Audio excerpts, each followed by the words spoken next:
Hello student, ये class 6 का geography का सेकेंड लेसन है जो हम लोग पिछली वीडियोस में पृथ्वी के बारे में स्टडी किए थे, उनके कुछ पॉइंट्स के बारे में। और जिसमें मैंने बताया था कि जो पृथ्वी पे बहुत सारे क्या होते हैं, लाइनें खींची होती हैं जिसके थ्रू हम किसी भी दिशा की स्थिति का, किसी भी जगह का पता लगा सकते हैं। ठीक है, तो पृथ्वी का एक मानक रूप भी था जिसे हम ग्लोब कहते हैं।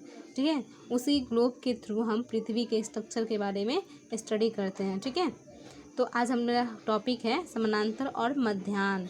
ठीक है, तो ये इसमें क्या बताया गया है इसके बारे में देखेंगे। ठीक है, तो सबसे पहले जो ग्लोब जो है, ग्लोब पर दो प्रकार की क्या होती हैं, वृत्त रेखाएं खींची होती हैं। ठीक है, तो पहला जो वृत्त रेखाएं होती हैं वो अक्षांश और दूसरा आपका देशांतर।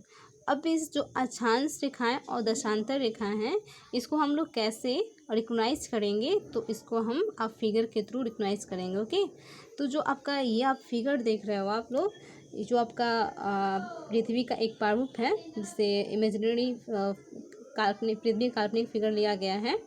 जो आप यहाँ पर देख रहे हैं विषुवत रेखा, ठीक है, यहाँ से जो विषुवत रेखा जो होती है ये 0 डिग्री से क्या होती है, स्टार्टिंग होती है, और ये क्या होती है, एकदम गोल होती हैं। ठीक है, हालांकि ये तो फ्रंट सामने का दिखाया गया है। अब ये जो गोल है इस तरह से क्या है, गोल है। ठीक है, प्रत्येक लाइन क्या है, ऐसे ही क्या है, तो ये पीछे साइड का ऐसे ही होगा। ठीक है, तो जो भी विषुवत रेखा को हम लोग भूमध्य रेखा कहते हैं, जो 0 डिग्री से स्टार्टिंग होती हैं। ठीक है, तो ये अगर इस टाइप का जो लाइनें अगर दिखाई दे तो ये क्या है, समानांतर रेखाएं हैं। ठीक है, और इसी समानांतर रेखाएं को हम लोग क्या कहते हैं, अक्षांश कहते हैं। ठीक है, और अक्षांश कहते हैं। और इसमें क्या होता है, कुछ इसमें गैपिंग होता है। ठीक है, 20-20 डिग्री, जैसे यहाँ पर 20 डिग्री, 40 डिग्री, 60 डिग्री, इस तरह से डिग्री वाइज क्या होता है डिफरेंसेस होते हैं।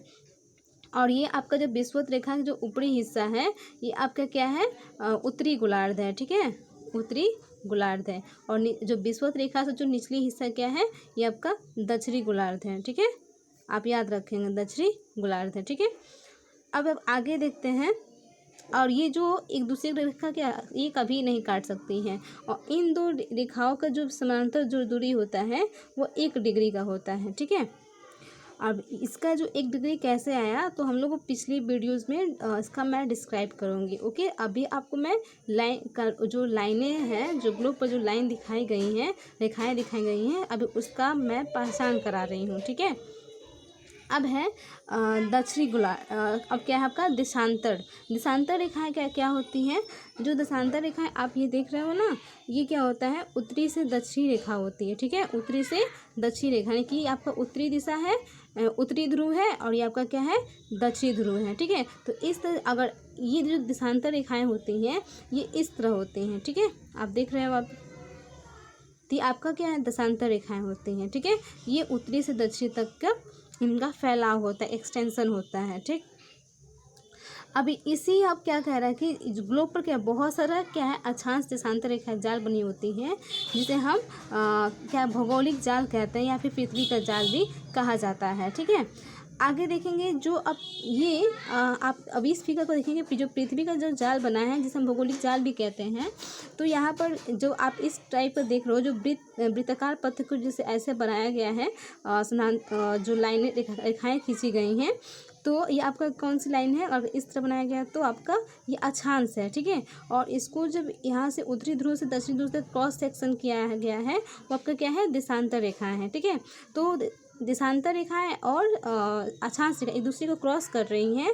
जब क्रॉस करने के बीच में क्या होता है, यहाँ प्रत्येक एंगल पर क्या होता है, 90 डिग्री का क्या बनता है, एंगल बनता है, यानी कि 90 डिग्री का कोण बनता है। ठीक है, प्रत्येक खंड में। ठीक है, तो इस प्रकार से आप समानांतर और वही समानांतर को हम अक्षांश कहते हैं।